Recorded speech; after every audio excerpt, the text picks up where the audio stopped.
There's no feeling more discouraging than starting over, and that's what you're about to experience if you keep playing this game. It's going to be deeply frustrating. You might trade some of that frustration for disappointment if you are willing to admit that the mistake was yours and only yours, but the feeling will only get more intense the longer you play. You're going to want to quit playing, and every time you don't, every time you find the strength to keep going, you will only be setting yourself up for a bigger fall.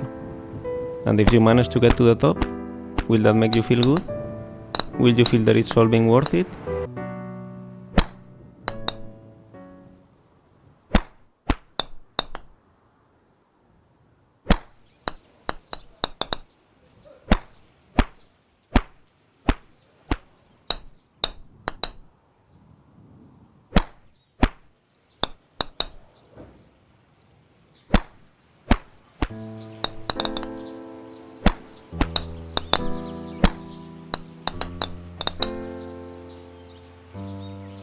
This game is a different take on a game that came out in 2017 titled Getting Over It with Bennett Foddy. The author of that game, Bennett Foddy, was an Australian designer known at the time as the father of intentionally bad controls.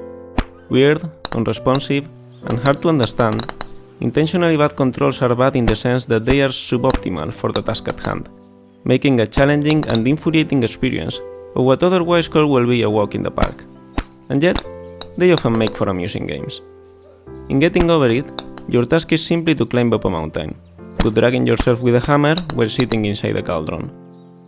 No amount of forward progress is guaranteed, some cliffs are too sheer or too slippery, and the player is in constant danger of falling and losing everything. I watched a video of Bennett Foddy. Interesting to see how erratically he approached his own challenges.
In Getting Over It, Bennett Foddy claims that frustration is essential to the act of climbing, but I disagree.